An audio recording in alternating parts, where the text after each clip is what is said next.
Oxitocina. Então, meu nome é Sandra, eu sou engenheira civil, formada na UFBA, na Federal da Bahia.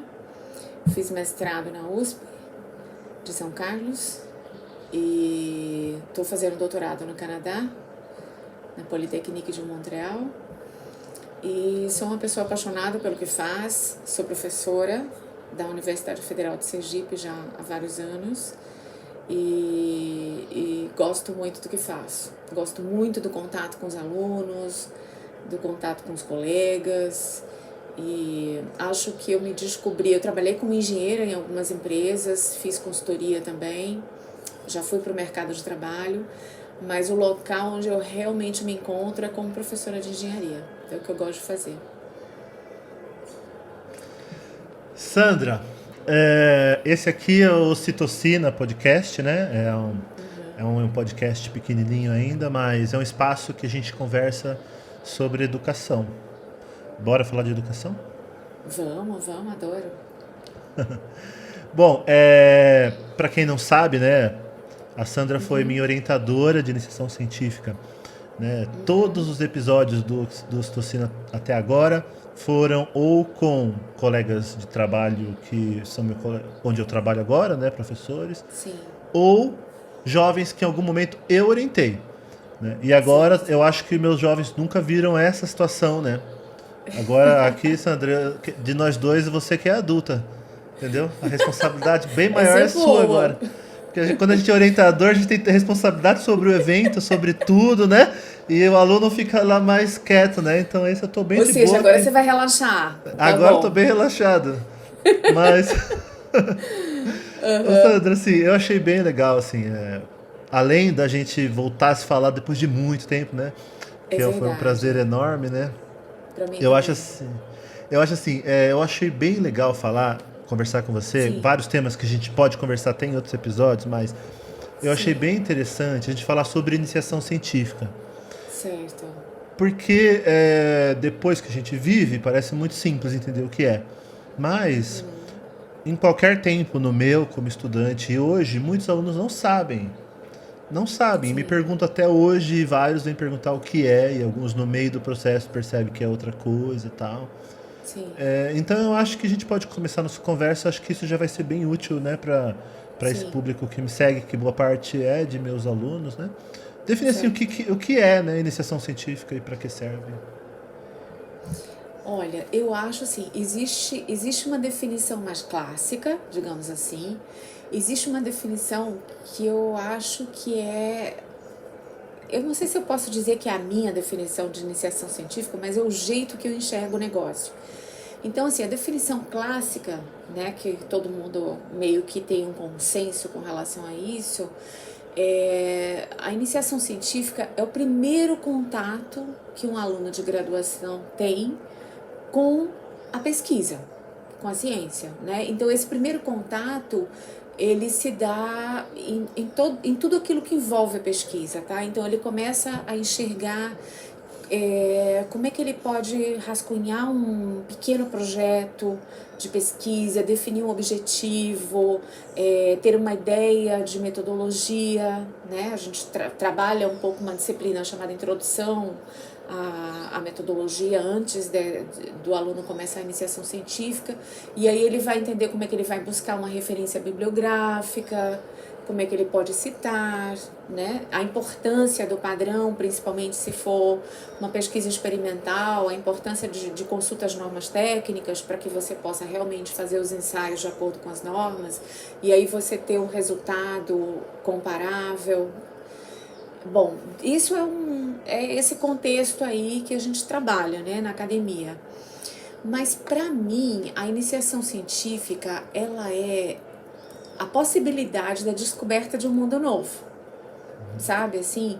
Por quê? Porque quando você sai da sala de aula ou você sai da possibilidade de um estágio curricular para a pesquisa de iniciação científica, você começa a vislumbrar novas possibilidades. Então, por exemplo, na nossa área, né, que é materiais de construção, quando você vai estudar desenvolver uma pesquisa na área de materiais de construção, normalmente a gente faz trabalhos mais experimentais, você vai vivenciar uma coisa que é diferente do estágio e que é diferente da sua formação na graduação. Ou seja, você vai para o laboratório, você vai enfrentar todas as dúvidas com relação ao funcionamento do equipamento, os resultados que você está obtendo, se eles são bons, não são bons, se confiáveis, não confiáveis, se aquilo está fazendo algum sentido. Então, assim, você se expõe a uma possibilidade de erros que é muito enriquecedora, porque ela ensina muito, sabe? Ela ensina muito. E depois tem uma outra coisa que vem junto com isso, que eu acho fantástica, que aguça a criatividade, sabe? E a curiosidade. Então, quando você vai pela primeira vez para um laboratório testar uma coisa pequena, né? Iniciação científica a gente começa com coisas mais básicas, né? E aí você começa a fazer pela primeira vez um concreto diferente.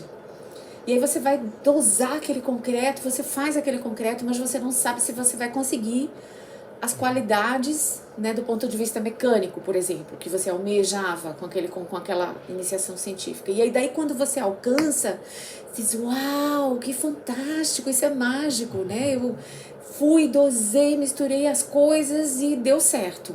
Ou então quando você não consegue, você fala, por que não deu certo? O que eu fiz de errado? Ou então, o que tá de errado nesse método? Que mistura que eu fiz? Ai, não, peraí, o que foi que eu não controlei em termos de padrão? Então, começa a atiçar uma curiosidade no aluno de iniciação científica, que ele começa a ficar instigado, né? E eu adoro quando o aluno está instigado, porque ele vai buscar alternativas de solução do problema, né? Ou ele vai ficar feliz com o resultado que ele teve, e aí ele sabe que ele tem uma coisa com possível reprodutibilidade, ou então ele vai atrás do problema, da solução do problema, porque ele não conseguiu chegar lá, né? E aí podem ser várias possibilidades. Então eu gosto muito dessa definição, eu adoro atiçar a curiosidade, sabe?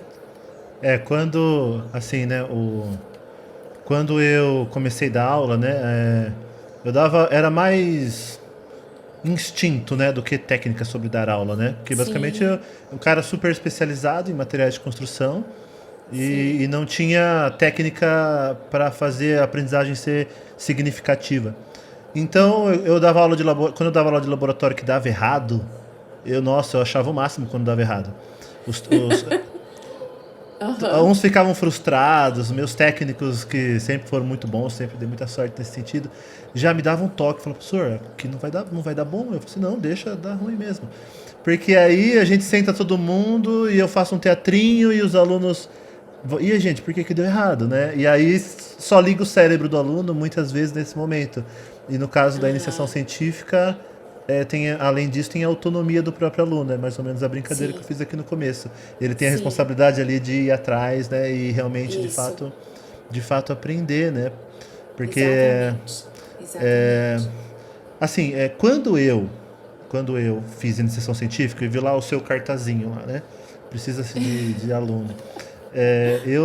Eu não sabia o que era naquela época também, assim como vários alunos meus não sabem. Sim. E eu vivia um momento de certo, assim, só a graduação não estava me suprindo totalmente, porque o começo da graduação ela é muito complexa.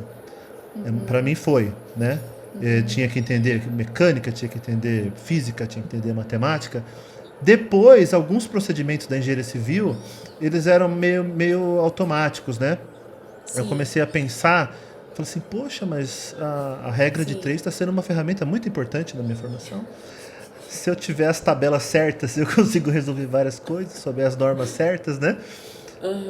Não é nenhuma crítica, nem assim, era naquele momento, um jovem que tem um monte de angústias também e vontade de ter desafio, né? Então eu queria alguma coisa a mais, era basicamente isso, e alguns alunos chegam para fazer iniciação com esse pensamento também, né? Sim. Mas aí depois que eu descobri, na verdade, mudou minha vida, que hoje minha carreira foi em função disso. Mas eu ainda não consigo, tipo, convencer os meus alunos, assim, tipo, como essa definição que você deu, por exemplo, falando o que era, ou ou mostrando um significado mais útil para a vida dele, assim, que os alunos estão muito Sim, querendo muita utilidade só nas coisas, sabe? Se a gente vem com certo. uma ideia de que, tipo, ó, você vai melhorar muito, aprender muito, mas vai ser útil para quê? Uns perguntam, só se eu quiser fazer mestrado? Só se eu quiser É, fazer doutorado? entendi.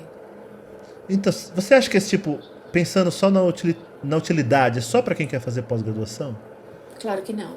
Eu acho que, pensando na utilidade, eu vejo iniciação científica útil para a vida. Sabe por quê? Porque uma vez que você instala o bichinho da curiosidade e da instigação, né? Existe esse termo, né? Instigação. Não sei, mas eu já falei vários que não existem aqui no podcast Enfim, e eu tô assumindo. então, a gente inventou aqui, se não existe, está inventado. Quando o aluno é mordido por esses dois bichinhos, ele leva para todas as áreas, tá? Para a formação dele nas outras disciplinas, para os estágios que ele for fazer, para o trabalho que ele for assumir depois de graduado.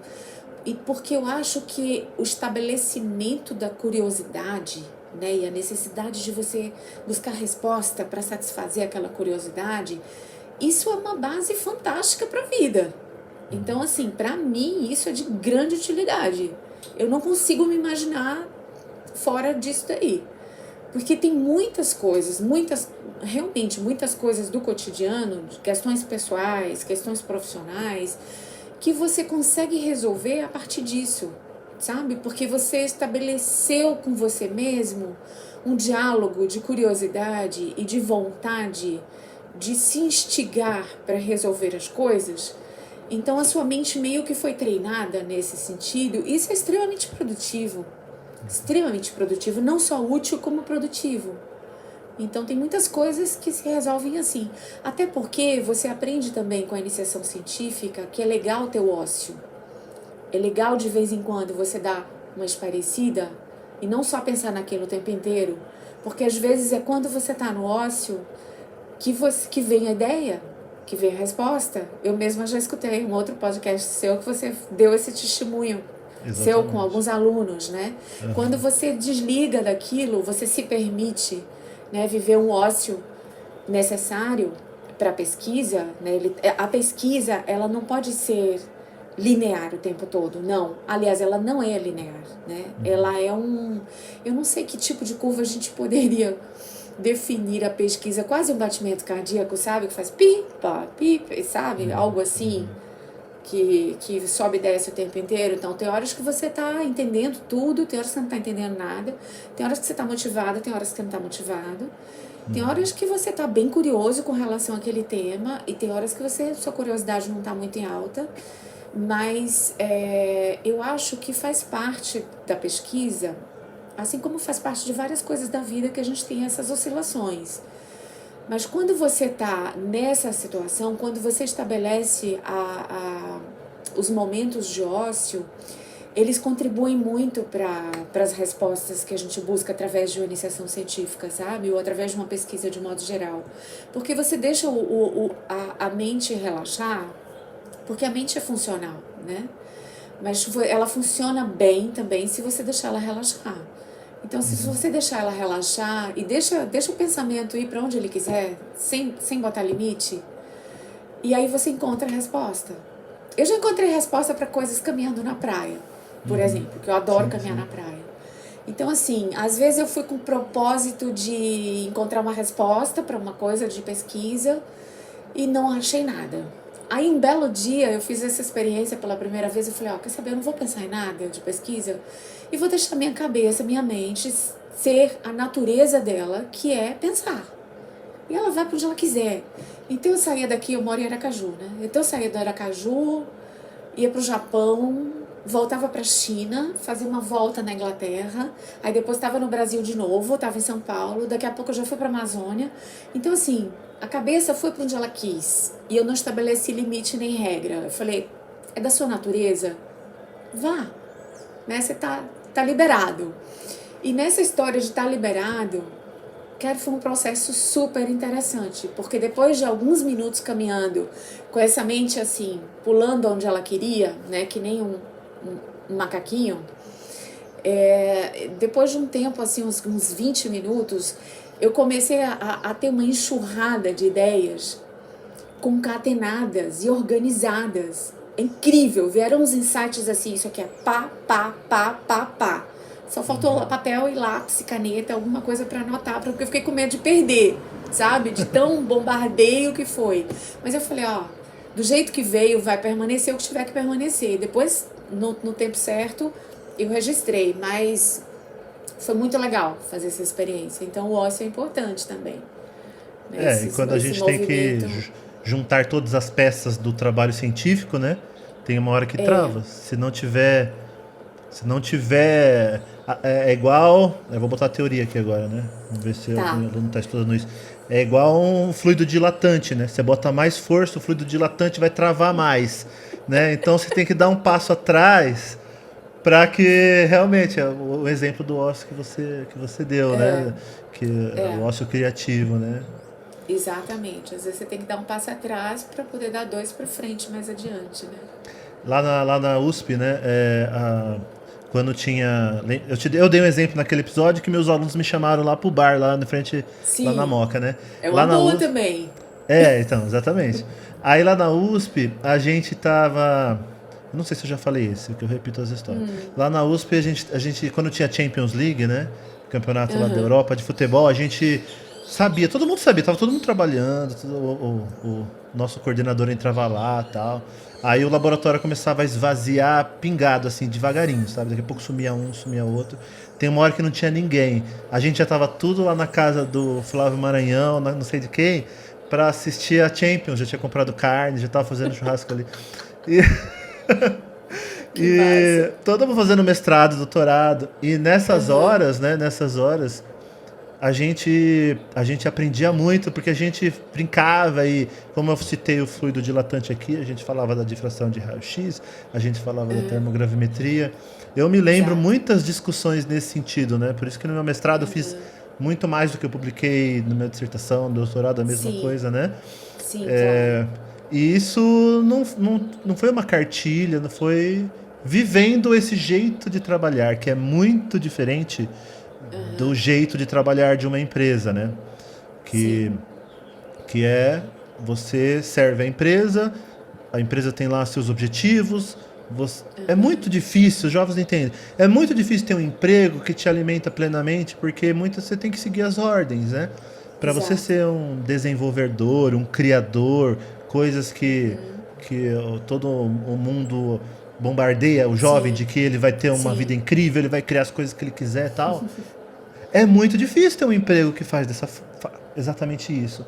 E o pesquisador, na verdade, passa a fazer isso, né? Porque ele tem que criar tudo, né? A carreira dele, ele que vai criando, né? Exatamente. E a iniciação científica, ela contribui para isso também, né? Para o primeiro passo nesse sentido. Então, assim, você falou um monte de coisa, toda vez acontece isso. A primeira fala, né, que eu converso com a pessoa, fala um monte de coisa e eu me perco nas vários caminhos que a gente pode seguir aqui da nossa conversa. Fique à vontade. Mais uma coisa. Caminhos.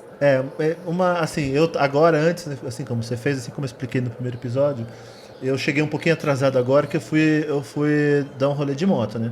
Eu fico só em casa também, e aí a desculpa para ligar a moto, né, é dar um rolê aleatório. E aí eu sempre atraso quando eu vou dar o rolê. E uma coisa que eu tava pensando, ó, basicamente eu comecei, né, com você, fazer iniciação científica, e de fato alimentou o que eu tava sentindo como uma limitação da engenharia. Eu pensava assim, engenheiro, olha a palavra engenheiro, é muita coisa para eu só tendo as tabelas corretas eu conseguir fazer a coisa, né? Então aí veio a iniciação científica e supriu isso. Eu comecei a pensar em cada coisa, a própria engenharia, pensar os porquês tem por trás de cada coisa. Exatamente. Né? E exatamente o que você falou foi o que eu aprendi. Quando eu entrei no mestrado, aí eu ainda trabalhei com o Vanderlei John, com a Maria Alba, e aprendi também mais um monte de coisa, né? Como rigor científico, né? A Maria Alba, ela método, né? Não tem mais ou menos, sabe? O jeito brasileiro, assim. Não existe. É um rigor científico, sempre tentar buscar a causa primária. E só no final de tudo, pra mim, só no final de tudo, de ter feito iniciação, ter feito mestrado, ter feito doutorado, ter feito Sim. inovação em um monte de empresa, eu percebi o caminho que eu tinha percorrido. Que legal. Assim, só que durante a gente só tá percorrendo, né? A vida tem que ter o durante também, não Sim. tem só o depois. Sim. Só Sim. depois eu percebi, tipo, o caminho que eu tinha percorrido que era, tipo, muito sólido, assim, né? Que É, ótimo. então, será que é por isso que eu tenho dificuldade de mostrar para os alunos que, tipo, a iniciação científica pode servir para outras coisas também? Porque eu vivi ela que me preparou para o mestrado, Certo. sabe? Então, Uhum. eu entrei no mestrado já mais preparado do que alguns outros colegas, né? Certo. Com Então, certeza. eu consigo facilmente ilustrar isso. Agora, Sim. agora às vezes eu quero pegar algum aluno para fazer iniciação científica e a pessoa tem, sei lá, um perfil empreendedor, sabe? Aham. Tem um outro Uhum. perfil, né? Aí eu fico assim, poxa, eu não posso falar que é bom só porque é bom, né? Eu vou estar enganando ele só para usar ele aqui para meu trabalho aqui. Como que eu, Aham. sabe, eu não consigo, além de ser só assim, você vai ter capacidade analítica, você vai ter é, eu não consigo O que assim, foi que te sabe? mordeu, Rui? Qual foi o Como bichinho que assim? te mordeu na iniciação científica? Não, ó, O que te pegou de jeito na iniciação científica, na época que você começou? Porque você começou cru, do zero, assim. não, o que O que pegou foi que foi, realmente te pegou de jeito? eu acho que foram duas coisas. Uma foi ter que, de fato, Sim, estudar para tem que estudar para resolver as coisas. Elas não certo. vão se resolver só nos achismos e tal. Então eu ficava lá no Tá, Senai lendo lá o livro certo, do Einstein, sabe, para achar a certo, solução. E tinha certo. soluções no livro e eu comecei a estudar além do que eu precisava lá para o concurso APO. Eu li lá como que eu transformava a altura da queda livre em energia de deformação que dava na tenacidade, muitas coisas que não tem na sala de aula ali, né? E outra Aham, coisa foi a relação que eu tive com você, né? Que tipo, sim, tinha que ter uma cumplicidade de duas pessoas, uma coordenando sim, e a outra o aprendiz tendo que desenvolver alguma coisa. Que é uma certo. coisa também de relação de trabalho que não se aprende na sala de aula. Não, não. É Eu só com acho, experiência. eu acho que essas duas coisas. Entendi. Então você acha que isso foi o que lhe mordeu? Foi esse bichinho que lhe mordeu, na verdade, né? Que lhe chamou a atenção. Principalmente. Primeiro você foi por uma necessidade de encontrar respostas para sua Sim, exigência com relação à engenharia. Aí é. quando você começa a iniciação científica, você se depara com várias questões e se você fosse espremer e fazer um suprassumo agora, o que realmente lhe mobilizou dentro da iniciação científica, porque a gente trabalhou um bom tempo juntos, né? Eu acho que a gente ficou 2 anos juntos, não foi? Na iniciação científica? Eu não lembro Acho que sim, exatamente o né? tempo, mas a gente fez Eu acho que bastante sim. coisa, né? A gente fez muita coisa, acho que talvez Pelo mais de menos dois 2 anos, anos. porque a gente Pelo publicou menos, porque a dois gente trabalhou. trabalhos no Ibracon. Exato. E a gente trabalhou com 2 ou 3 projetos diferentes, né? A gente fez aquele trabalho dos blocos de concreto, a gente fez o trabalho da compatibilidade Aditivo. do cimento com aditivo para fazer concreto de alto desempenho. Sim, exatamente. É. A gente fez algumas coisas, e eu acho que a gente fez mais que isso, eu não estou lembrando agora. Mas, então, quando você se deparou com isso, o bichinho que lhe mordeu, os bichinhos que lhe morderam, foram esses que você falou, né? Sim. Da relação. E qual foi o outro, perdão, que eu acabei Foi de assim, esquecer? a gente fica muito botando toda a responsabilidade numa sala de aula. E a gente Ah, acha que a engenharia sim, civil vai ser sim, tudo aquilo, mas você sim, precisa estudar para aprender, para sim, resolver os certo. problemas e para Para sempre. ter resposta. Você não Aham, gosta de estudar, é para sempre, tá? Você tá. acha que quando você se formar vai ter que estudar mais, é para sempre, tá? Sinto muito, né? Sinto muito, alguém tem que falar, entendeu? É para sempre. Alguém tem que falar que não dá para parar de estudar. Que não tem outra maneira de encontrar a resposta para os problemas. Né? Você pode ter, né, técnicas diferentes de estudo, estudar assuntos diferentes, mas o estudo ele é necessário. Exatamente. Então eu acho que se você vai abordar um aluno, eu faria isso, eu contaria a minha experiência, sabe? Assim, sabe isso que você, esses Sim. 2 bichinhos que lhe morderam com a prática da iniciação científica, eu partilharia essa experiência com os alunos. Porque veja, Rui, a iniciação científica, claro que a gente tem que ter método, né? Existe um cuidado, é o primeiro cuidado científico, tá? Depois a gente vai ampliando isso daí e o rigor vai aumentando, né? O rigor aumenta com o mestrado e aumenta mais ainda com o doutorado. Mas a iniciação científica é uma degustação, digamos assim, né? Do que pode ser um trabalho de pesquisa. Mas se você fizer uma boa degustação com o aluno, ele vai para frente. Ele vai querer mais do que isso, entendeu? É natural o processo. E também você pode, durante esse trabalho de iniciação científica com o aluno, a gente fez trabalhos aplicados para situações reais, específicas. A gente tinha uma fábrica de cimento, com cimento que queria ver se era ou não compatível com determinado aditivo. A gente foi para uma empresa que produzia bloco de concreto, que queria saber se os blocos estavam conformes, né, com uma série de questões. Então, eu acho que a engenharia, ela é uma ciência aplicada, tá? A gente não é uma ciência pura, a gente é uma ciência aplicada. Então, eu acho que a pesquisa, ela tem que ter aplicabilidade, sim. Eu penso assim, pelo menos na nossa área de materiais, ela tem que ter uma serventia, tem que ter uma utilidade e tem que dar um retorno social. Porque a engenharia civil é a única engenharia que é considerada de função social. É a única de todas as engenharias que tem função social, é a engenharia civil. Então, por que não dar respostas ao social a partir de pesquisa também? Não só na prática habitual da engenharia diária, né? No seu ambiente de trabalho, na empresa, na consultoria, seja lá o que você está fazendo, mas através de pesquisa também. Então, para mim, a pesquisa ela ganha bastante pontos quando você consegue resolver um problema real ou quando você consegue dar uma resposta social, né? Eu acho que cumpre melhor essa função que a gente tem na engenharia civil, entendeu? Então, quando você convida um aluno e ele diz assim, não sei porque eu não quero seguir na academia. Aí você diz, ok, então você gostaria de aprender a resolver problemas numa empresa onde você vai querer trabalhar? Vamos resolver um problema. Vamos resolver um problema com método. É isso a iniciação científica. Vamos pensar juntos no método? Olha, eu tenho um problema real, uma empresa me procurou, a mim, professor Rui, né, me procurou com um problema assim, com essa demanda que é real. Vamos tentar resolver juntos. Como é que a gente vai resolver esse problema? Então, eu acho que a iniciação científica ela tem muitas utilidades. Então, essa utilidade, por exemplo, que você pode apresentar para o aluno, pode ser extremamente sedutora. Porque nem todo mundo vai para a academia. Sim. A academia é um chamado muito particular, né?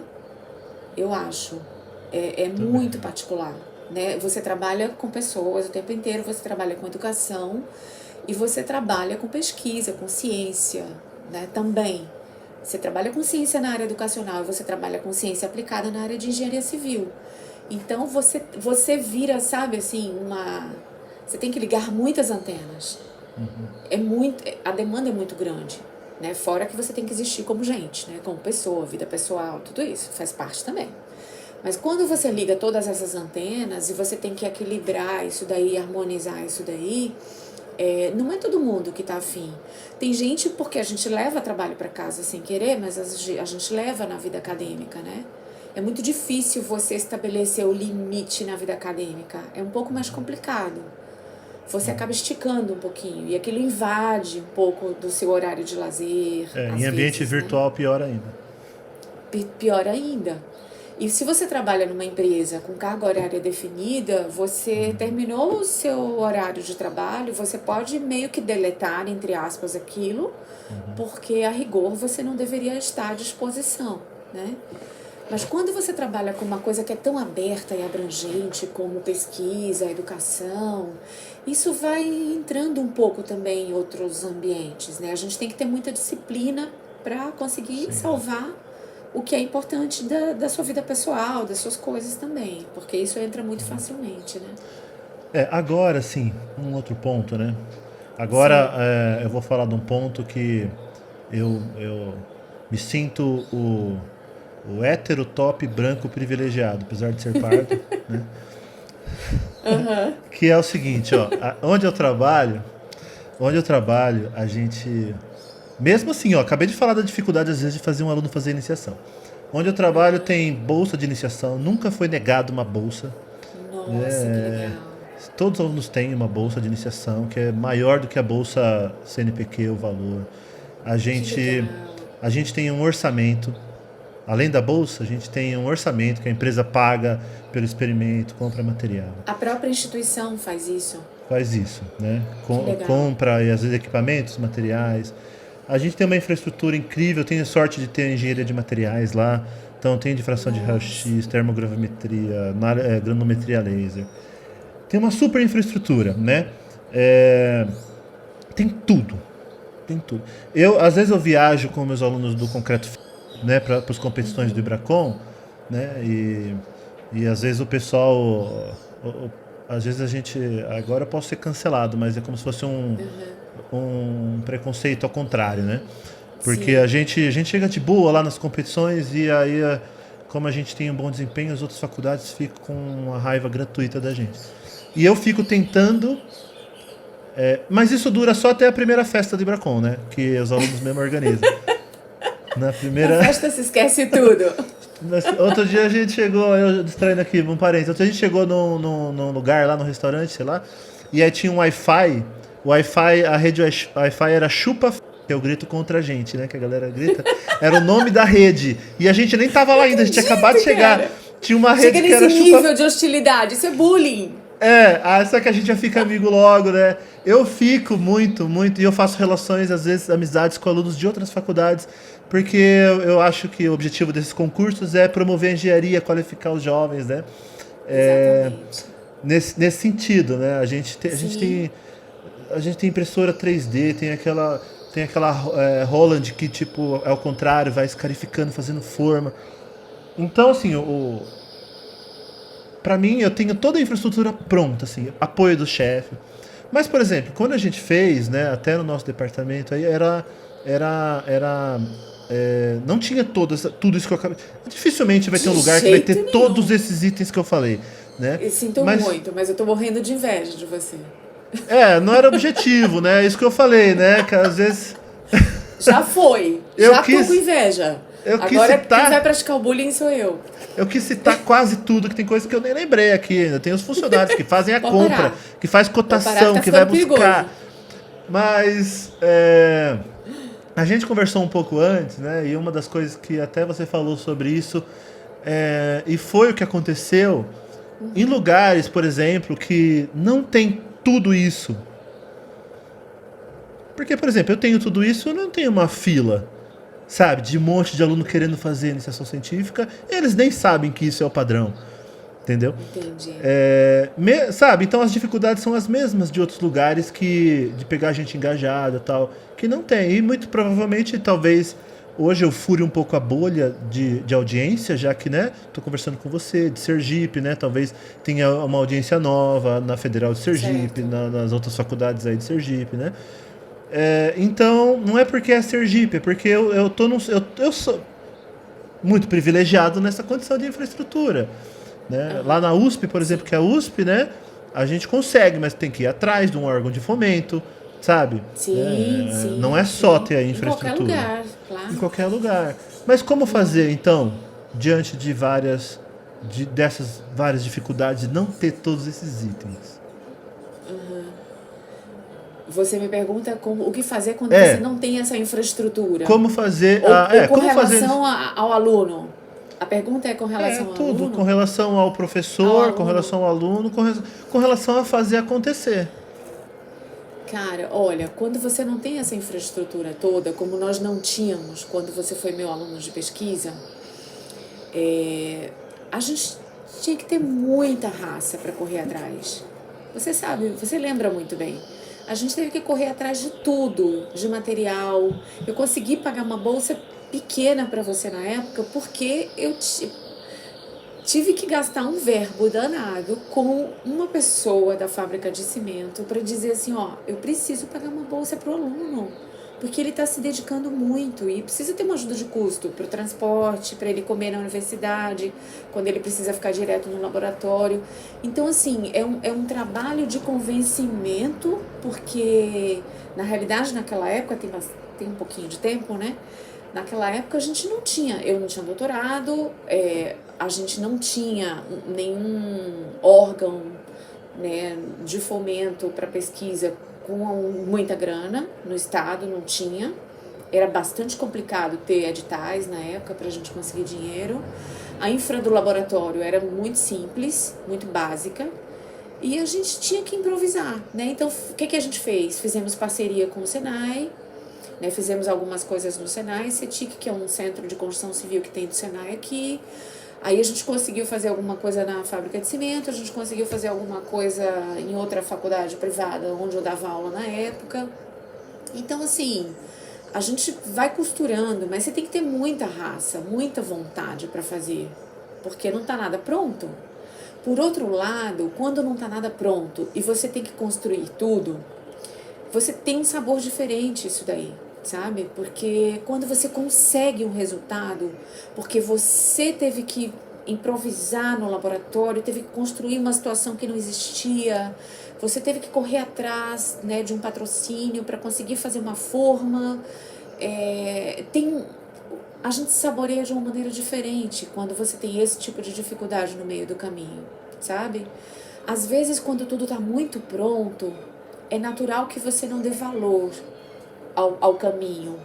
E nem sei se você dá o devido valor ao resultado. Não quero dizer que você não é feliz se tiver tudo pronto. Claro que você é feliz com o meio, com o fim, vai dar tudo certo, que ótimo. Mas é diferente o sabor quando você constrói tudo.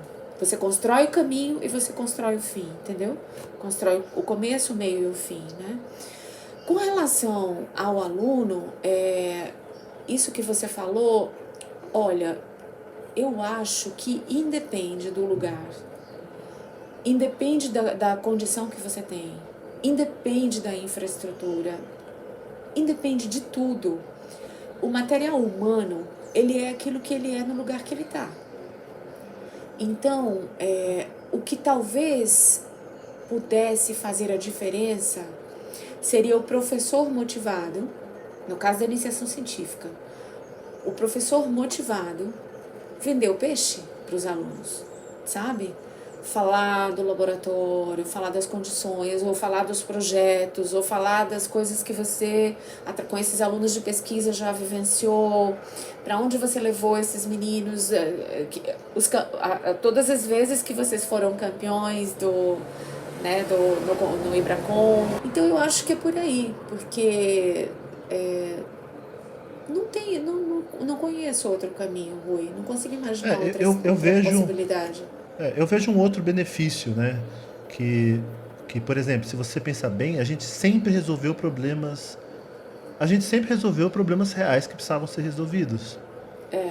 Né? Se você tem tipo um monte de infraestruturas, tem mais opções de escolha do que fazer, e aí eu como professor tenho que ficar mostrando que o aluno tem que identificar um problema que tem que ser resolvido, né? A gente, de fato, foi resolver um problema lá, uma análise dos blocos de concreto. Entrei em todas as empresas de bloco de concreto, até fundo de quintal. Era a infraestrutura que precisava, sabe? Exatamente. Hoje a gente tem que ensinar a fazer inovação, que a palavra inovação ficou na moda, né? É lógico, Sim. o país só cresce com inovação, né? A gente Sim. precisamos entender, né, que inovação é que faz a gente ter autonomia, autossuficiência. E a gente fez inovação, que a gente acabou de lançar um aditivo lá, o policarboxilato. Acabou de lançar. Uma fábrica de cimento tem que saber como funciona o cimento dela. E a gente foi, né? Foi isso que você falou, a gente ficou dentro da fábrica de cimento e já fez isso. Sim. Então, eu vejo isso como um benefício. É meio que. Não sei se eu estou romantizando, né? Sim. Né? Que tipo, a vida está dando dificuldades e aí a gente tem que resolver os problemas, né? Mas a mensagem que eu queria passar para todo mundo que está assistindo, né, é do tipo, dá para fazer de qualidade em qualquer lugar que você esteja, sabe? Porque eu vejo isso no próprio exemplo que eu dei, nas competições do Ibracon. nas competições de Exatamente. Bracon, que vai em faculdades que às vezes não tem apoio nenhum da faculdade, na verdade, dos alunos, e eles Sim, conseguem fazer trabalhos incríveis, trabalhos excelentes que você consegue exatamente. desenvolver, né? E- Não independe, não Exatamente. é diferente, né? Essa Exatamente. é uma mensagem que eu queria passar assim para quem está assistindo, né? E Sim. foi para mim o meu ponto inicial para eu, tanto que eu fui pro mestrado. Aham. Lá no mestrado, né, não sei se eu já falei para você, quando eu cheguei lá, cheguei com um projeto de pesquisa pronto. Ninguém chegou com o projeto de pesquisa pronto. Ninguém. E eu já falei assim, meu, tem Aham. que fazer um projeto de pesquisa, porque a gente teve que correr atrás Sim. de ir atrás de bolsa, de fazer as coisas. Aí Exatamente. eu cheguei com um projeto pronto sobre reciclagem de agregados, né? Que era o tema do Aham. Vanderlei. Aí ele falou assim, Sim. seu trabalho tá legal, mas eu tenho um outro aqui, que é a Petrobras. Você quer fazer qual? Aí eu falei assim, eu quero da Petrobras, né? Você já tá tudo Aham. pronto aí, você tem interesse em fazer, Sim. eu quero da Petrobras. Mas Sim. tudo isso porque Sim. eu vivi isso, não estava pronto. Um professor não escreveu para mim, a gente fez juntos, né? A gente foi construindo Exato. juntos. Né? Exatamente. E você sabe, Rui, eu acho que eu já te falei isso, mas tempos depois, quando você tinha defendido o seu mestrado, eu encontrei com a Maria Alba num congresso científico. Ah, E aí você me apresentou para ela dizendo, olha, fui minha orientadora de iniciação científica. Você estava nesse momento que eu acho que ela falou, que ela disse assim, olha, pode mandar quantos vocês tiverem iguais a esse. Quantos você tiver iguais a esse, pode mandar. Você chegou mais pronto, né? Você fez o dever de casa, sabe? Você fez o dever de casa na iniciação científica. Não foi mérito meu, né? Você fez o seu dever de casa, você correu atrás, né, da oportunidade que lhe foi dada. Você correu atrás da informação, você trabalhava com afinco, você se dedicava. Então essa é a diferença também, né? Porque você tem que querer. Eu acho que hoje, eu não vejo nenhum problema em romantizar as coisas, desde que a gente também não tire o pé do chão, né? Desde que a gente caminhe de braço dado com a realidade, né? Mas assim, hoje eu acho que o nível de adrenalina que todo mundo deseja ter para a vida tá tão alto, né, por causa da demanda que a gente tem pelas mídias sociais, né, por tudo, que não sei, eu acho que como é que a gente pode dizer isso? ó, Tem eu que acho que isso é ter muito nocivo, né? É a primeira muito, coisa, muito nocivo. Eu não sei que aí a gente agora entrou numa área que eu não, te cortando esse raciocínio, que eu não domino, mas a minha previsão aqui é que a cabeça das pessoas vai pifar. pois é, eu ia um pouco por aí também. Eu também não domino essa área, mas a gente tem que ter um pouco de cuidado, porque a gente está no nível. Se bem que a galera nova que está chegando aí é uma galera multifacetada, que faz várias coisas ao mesmo tempo, eles já vieram nesse hábito, né? Então Não, a mas mente mesmo vai assim, né? mudando. Primeira aula do mestrado, Mas. primeira aula com o Figueiredo, ele falou assim, ó, professor Antônio Figueiredo, tipo, cara incrível lá da Poli, né? Ele Sim, chegou e eu, falou eu assim, sei quem é. ele falou assim, ó, você tem duas formas de trabalhar. Uma é a forma pizza, você vai abraçar o mundo bem rasinho, e outra é uma outra forma que é bem pontual e bem profundo, né? Se todo mundo for abraçar tudo, quem vai fazer as coisas com profundidade? Quem vai resolver os problemas Exatamente. complexos, né? Exatamente. Não sei, isso é um imbróglio que talvez eu convide a minha tia, né, a Giovanni, para falar sobre isso. Porque, Talvez seja uma boa ideia, porque o que eu ia dizer é o seguinte: como é que fica o nosso desafio enquanto professores e orientadores de iniciação científica quando a galera tá correndo atrás de adrenalina? Sabe assim? Como é que a gente oferece uma situação que seja tão empolgante de laboratório, de pesquisa, de discussão de determinados assuntos, né, técnicos, para que ele seja atraente, porque foi a pergunta que você me fez antes, como é que eu faço? Né? Como é que a gente torna esse ambiente atraente? Eu acho que talvez, eu vou arriscar aqui uma ideia que está me vindo agora, é, é a gente trabalhar com a verdade de cada um, sabe? Assim, com a verdade de cada um mesmo. No sentido de, eu não sei se você ia me fazer alguma pergunta a respeito de inclusão, porque você ser o hétero branco, eu quase intuí que você ia me perguntar, mas você é mulher na engenharia? Enfim, a gente tem que trabalhar com a verdade da gente, com a verdade de cada um, né? Então a minha, como profissional, como professora, como orientadora, mas a minha Sandra também, né? A minha ser humano, Sandra. E assim de cada um que vai trabalhar com a gente, de cada um daqueles alunos, de cada pessoa que está ali junto com a gente no laboratório, porque a gente tem habilidades diferentes. E isso é fantástico. Eu adoro juntar uma galera díspare, sabe? Adoro gente que pensa ao contrário. Por quê? Porque é só assim que a gente cresce. Se eu só me reunir com os meus pares, eu não vou sair do lugar, eu vou ficar na mesmice, e não é isso que eu quero. O que eu quero é pensar diferente, o que eu quero é alguém que me instigue a pensar diferente. Eu fiz uma disciplina no doutorado, a gente tem, lá no Canadá, a gente tem um grupo de disciplinas obrigatórias que são chamadas de formação do doutorando, né, do cientista. E são disciplinas muito interessantes, uma delas é sobre criatividade. E aí, o professor dessa disciplina de criatividade, um dia ele começou a instigar a gente, sabe? Tudo que a gente falava, ele questionava. E aí, no final da aula, ele contou um fato de uma pesquisadora científica super, hiper produtiva, que patenteou, na área de medicina, que patenteou uma coisa lá que eu não vou me lembrar o que foi, mas que deu uma grande contribuição para a humanidade. E aí, um dia, numa entrevista, perguntaram para essa pesquisadora, para essa mulher pesquisadora, o que a fez chegar onde ela chegou. Aí ela disse, o que me fez chegar é que eu tinha um colega no hospital que todos os dias questionava as minhas ações.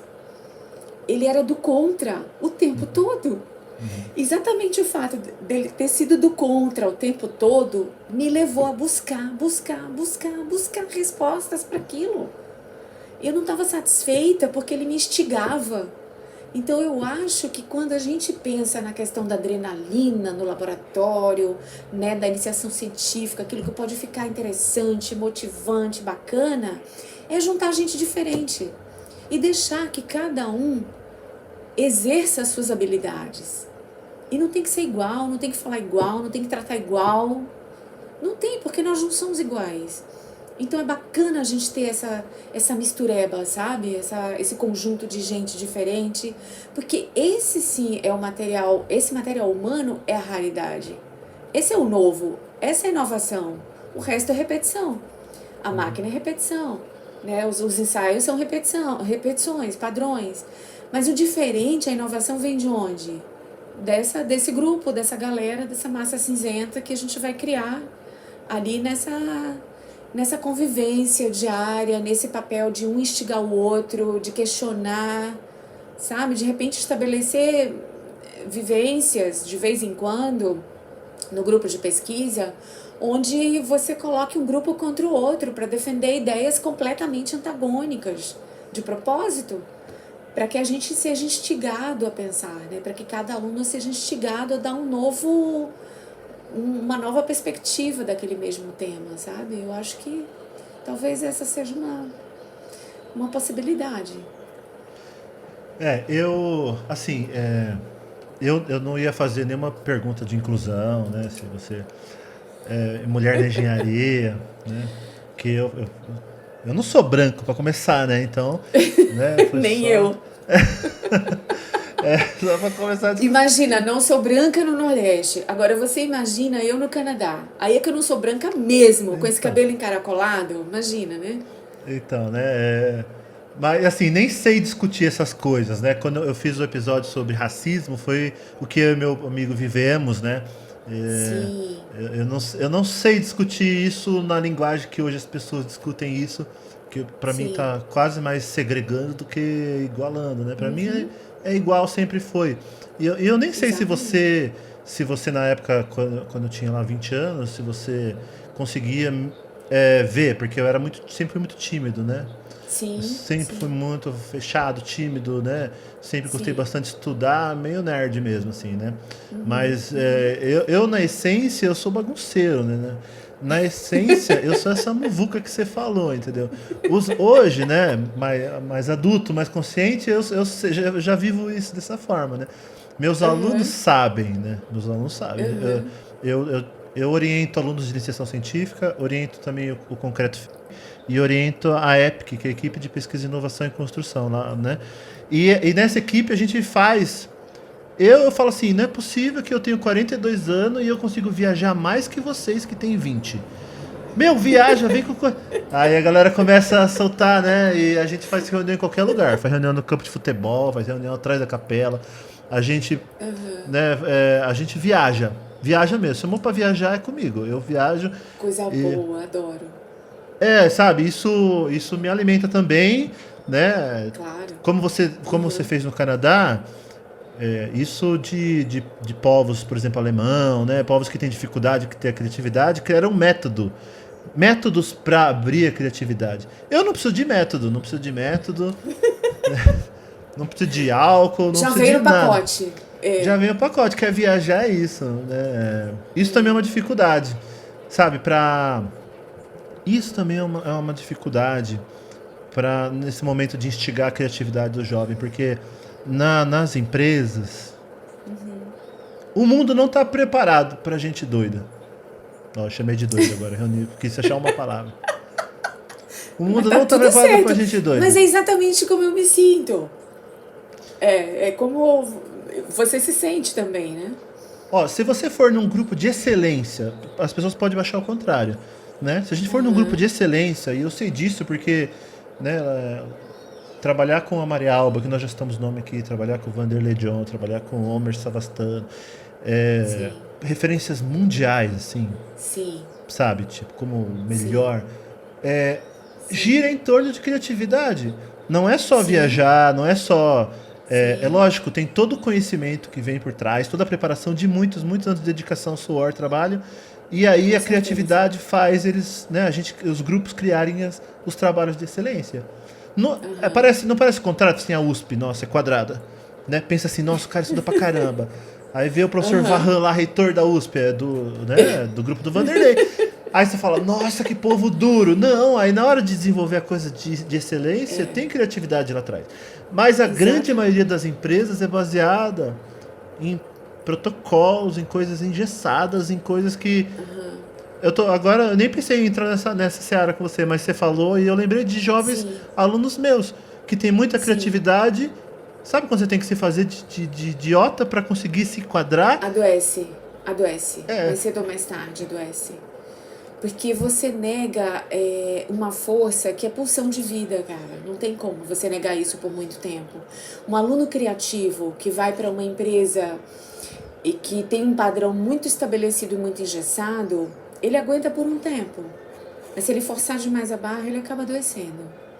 Ou entristece muito, entristece muito. Então eu acho que a pesquisa, a iniciação científica, a vida acadêmica, eu fiz uma opção consciente desde sempre, porque me dá liberdade de criação. Porque eu sou aparentemente certinha, eu sou uma ótima cumpridora de regras. Ótima. eu Me dá também uma regra sou. que eu cumpro. Não, eu também. Eu Super sou cumpridor de regras. responsável. Uso máscara, tá? Exato. Né? Exato, eu Respeito também. os Eu também, horários eu também. todos. Tá? Bota a máscara no nariz com a araminha assim. Eu Uso pedalei de máscaras máscara duplas em hoje. alguns lugares. Eu também sou muito cumpridora de regras.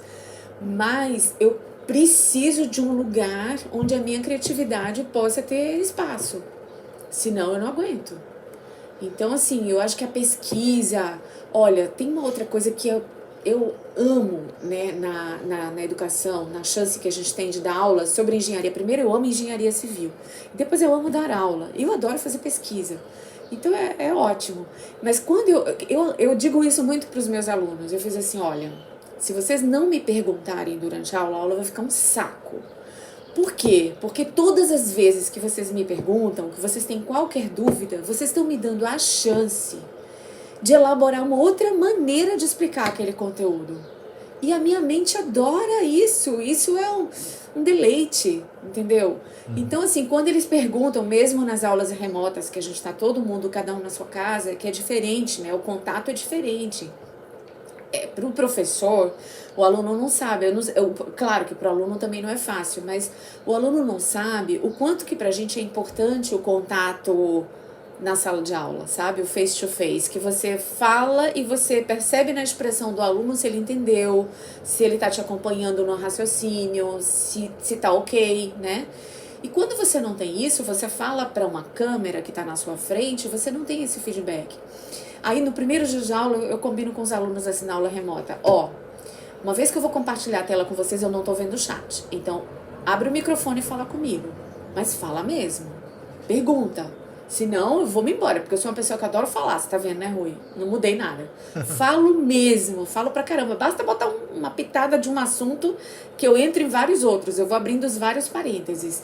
E aí eu falo isso e tá rolando uma coisa muito legal, porque apesar das aulas serem remotas, eles participam das aulas e me fazem perguntas que me dão essa possibilidade. Ai, professora, desculpa, posso interromper? Posso perguntar? Não sei o que. Eu falei, pelo amor de Deus, pergunta. Ai, pergunta de novo.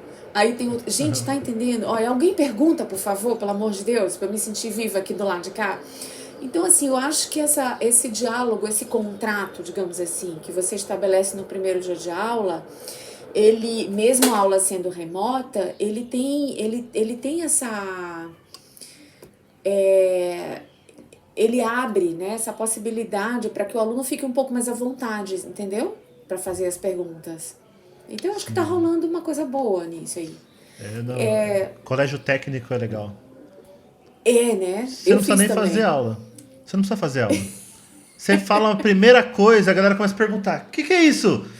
Aí você vira herói lá, um alimenta o outro. É um negócio que uma coisa alimenta a outra e a aula acontece. É uma delícia dar aula no colégio técnico.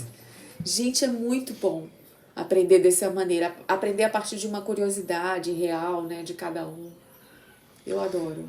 Eu sempre termino. Eu ia falar primeiro assim: a gente pode gravar outros, né? Que a gente tem um monte de coisa que a gente entrou aqui e não terminou. Eu sempre termino fazendo uma brincadeira, tentando criar uma condição ideal para alguma coisa. É justamente o exercício de criatividade, né? Ótimo. A gente viajou um monte, assim. Se alguma faculdade quiser montar o campus que está somando nas várias ideias que eu estou fazendo com os vários entrevistados, vai ficar um campus muito da hora. Até muito dança da bom, chuva, né? teve uma que a gente fez. Convidar índios eu para fazer dança da vi, chuva. eu achei legal essa. Fazer política. Achei muito massa. Eu acho que um campus tem que existir, né? Agora, vamos fazer essa brincadeira, se você quiser, Bora. se você topar. Vamos, claro. Que é justamente assim, como fazer os jovens... Eu não tinha pensado no enunciado antes, eu pensei agora. Como fazer os jovens experimentarem ciência. Até o fato da Covid tá fazendo as pessoas se aproximarem um pouco mais do que a ciência, né? Sim, entenderem a importância da ciência, né? Sim. E assim, não prevendo uma tragédia, eu acho que sustentabilidade vai ser o próximo tema onde que a humanidade vai ter que se debruçar e vai ter que entender que ciência é importante, né? Mas vamos tentar pensar num campus universitário, onde seja, o que a gente falou aqui, seja atrativo, seja divertido e os jovens pensem na importância de experimentem fazer ciência. Vamos tentar criar esse cenário aqui? Vamos lá, gostei do desafio, vamos lá. Você quer começar ou quer que eu comece? Eu posso começar. Tá. Eu acho que o campus tem que ter um espaço bom ao ar livre, que seja super convidativo para convivência. Sabe? Um espaço fora dos laboratórios, fora das salas de aula, mas que seja bem convidativo, com natureza, com árvore, com banco embaixo da árvore, ou com espaço que a galera possa ir e se reunir, ou ficar sozinho, se de repente está afim de ficar sozinho também, que tenha sombra, principalmente aqui no Nordeste tem que ter sombra, né? Então, assim, um espaço ao ar livre, que te possibilite arejar a cabeça. Eu acho que isso ajudaria muito na criatividade. Perfeito. Eu acho que sempre deveria haver sempre deveria haver alguma prova científica de alguma coisa do cotidiano, assim, sabe? Que o Ah, povo legal. passasse assim e falasse assim, olha lá o cientista maluco, sabe? Tipo de filme de cientista maluco, né? Entendi, Ah, sei lá, entendi, lançando um entendi, foguete ou entendi. fazendo um carrinho elétrico que tem que levar os convidados, os visitantes até a sala de aula, não sei. Eu acho que no campus universitário não podia ser tudo muito padrão. Como as aulas de topografia, Sim, né, que os alunos ficam andando pelo campus, né? sim, Devia ter sim, sim. alguma prova científica lá, devia ser ao ar livre que as pessoas passassem e elas olhassem e vissem aquilo, sabe? É, acontecendo no Certo. campus, como um campus vivo que a pessoa ia ver tipo a ciência acontecendo para medir alguma coisa, né? Os Legal, alunos teriam ideia, né? Sei legal. lá, uma vez teve uma propaganda de uma loja uma lanchonete, né, dessas famosas de lanche, que ela botou o lanche Sim. dela e o lanche da outra. E o lanche dela Nossa. apodrecia e o da outra não. Ela falou assim: "Tá vendo? O nosso é comida. O nosso apodrece." Sabe? Caraca. A gente podia fazer isso, pegar o bandejão, botar lá o do bandejão, ver se apodrece ou não. Faz uns testes assim. Boa, essa é boa, interessante. Ter uma vida científica ativa no campus, né? E pública. Isso me Exatamente. fez pensar numa outra coisa. Já que a gente vai tornar público alguns experimentos científicos, né? Por que não trazer a comunidade para dentro da universidade também no âmbito da pesquisa? Porque a gente já faz isso no âmbito da extensão. Na extensão a gente faz. Mas por que não? Porque tem tantos saberes, né? Saberes populares e tantos outros saberes que não são aproveitados na academia, porque a gente não conversa com essas pessoas. Né? Eu fui fazer uma trilha ontem aqui na Serra da Miaba com a minha família. Uma trilha, caminhamos 6 horas. Aí a gente estava fazendo a trilha, na volta da trilha, meu esposo gosta muito do sertão, né? Tem um amigo que vai caçar no sertão e tal. E ele falou assim: Sandra, tá vendo essas pegadas de animais aqui no chão? Se eu for conversar com uma pessoa simples do sertão, ele vai dizer: o animal passou aqui tal dia, tal hora, eram tantos animais, isso aqui é a pata dianteira, isso aqui é a pata traseira, ele tá mancando, ele provavelmente está ferido. E é um cara simples do sertão, que não tem escolaridade alguma, mas que tem um saber. Ele tem um saber.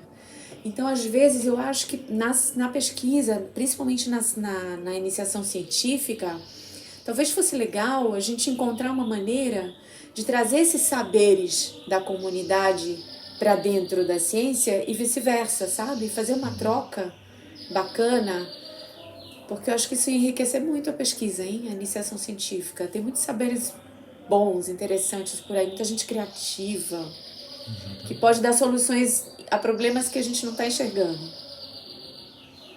É, e eu acho que eu colocaria como implementando assim, né? Não sei se é a mesma ideia sua ou falar de outro jeito.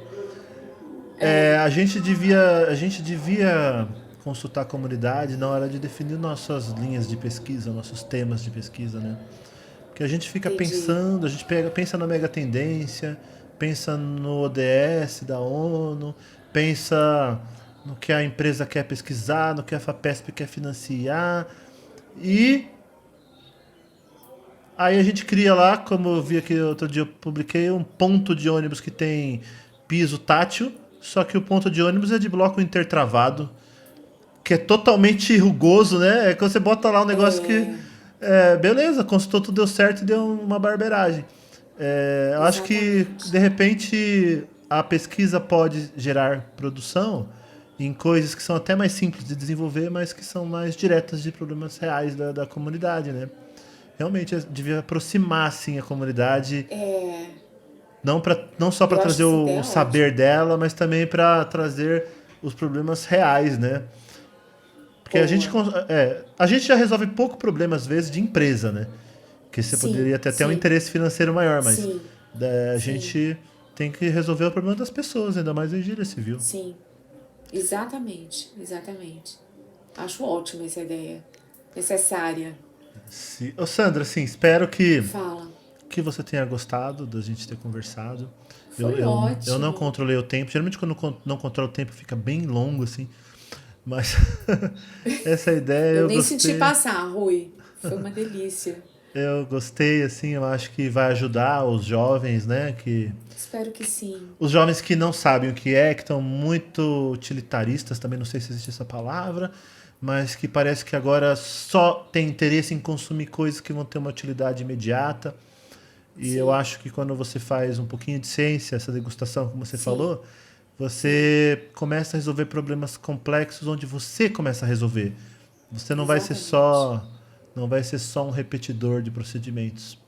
Um colega meu Exatamente. disse uma vez que está acontecendo Sim. agora uma consolidação de mercado das empresas de educação onde o Sim. conteúdo está pasteurizado. É o termo que ele falou. Ele falou É assim: desesperar.